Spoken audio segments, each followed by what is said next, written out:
Neighbors at an Osseo town hall meeting want leaders to reconsider a new cannabis dispensary. Let's get to the live desk. Maria Lisignoli joining us. What are residents saying right now? The main concern for these residents is their property taxes going up. But according to city leaders, finding new streams of revenue is a priority in order to lessen Osceo's reliance on property taxes.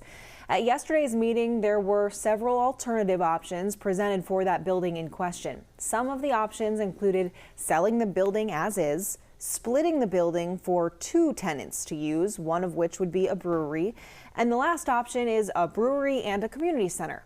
The main concern from residents, though, is property tax abatement, which would take money from taxes for bond payments. Some of the community members are calling for a vote or a survey. We put a survey up, put it up online. How many people are going to say they couldn't find it? How many people are going to say, oh, well, that outcome's not right. Somebody voted 6 times in it. So while I laud the question, it's absolutely right. Would I follow a survey? Honest answer, no. The purpose of this dispensary is to build an asset for your community, right? All the revenue that will come from this will be put back into your community, put back into the city of Osseo to be used to do new programs, to make changes, positive changes in your community. That is our goal for the store. And I know some people might find that hard to believe, but that is the truth.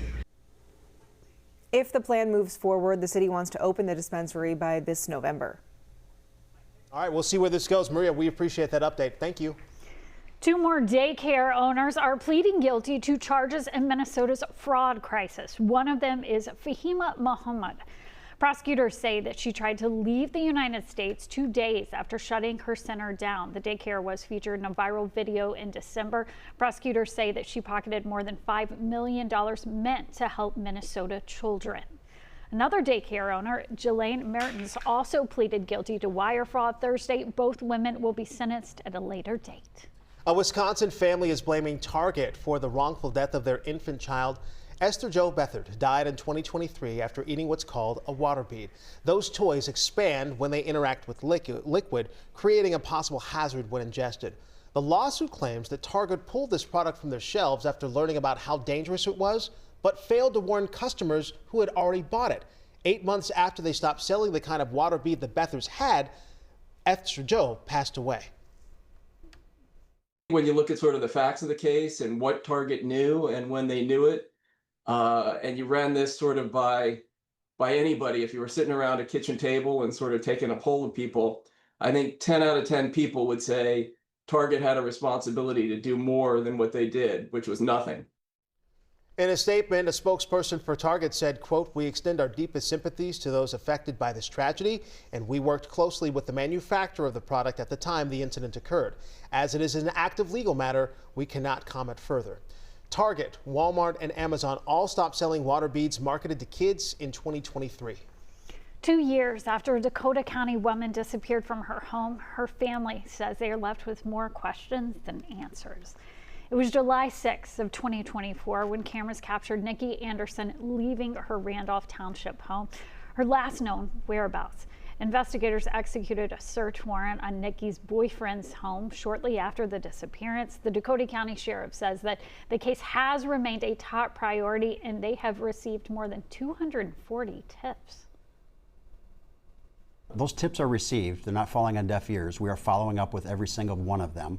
Some of them lead us to nowhere. Some of them might be a part of the puzzle. And we just feel like Dakota County really didn't do what they needed to do in those early critical stages. They only did 2 searches that we know of, like with officials. One was the ex-boyfriend's property, and the other was my mom's. The Dakota County Sheriff's Office is offering up to $50,000 as a reward for information. We're hearing directly from St. Paul's Mayor Herr following the announcement that the city would be closing down homeless encampments, a hot topic, of course. The first encampment set to be closed is the one at Pig's Eye Park. That one is set to happen on August 5th. And then more closures will happen on a rolling basis. Mayor Cully Herr says they have to do something because the conditions of these encampments are not humane. She also says police responded to more than 600 calls in just 1 year at just the Pig's Eye Park encampment. According to Mayor Herr, the city isn't going to just clear everything out. They will work with individuals and try to connect them with resources. Part of that work will be that continue to have conversations with the individuals, but we also set up space in which we will house people's materials. If there are people who care about documents or personal items to them, we have created space here at the city where we hang on to them. We spoke to the founder of the organization Walking with a Purpose, which has helped those living in encampments in the past. He says treatment and help cannot just end after a 30-day period. It has to be a continuous effort. And over in South Minneapolis, local leaders celebrated the opening of more than 100 affordable housing units. This was yesterday. They hope that it'll also open doors for more Minnesotans. Opportunity Crossing is a new mixed-use affordable housing development. It's built on the site of a former Wells Fargo branch that was destroyed during the unrest in 2020. Leaders say that they hope the commercial units in the building will give Minnesotans the ability to open and own their own businesses.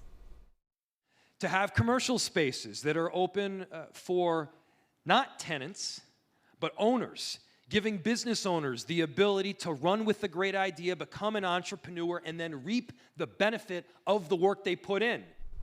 Wells Fargo is also reopening its Nicollet Lake branch at Opportunity Crossing.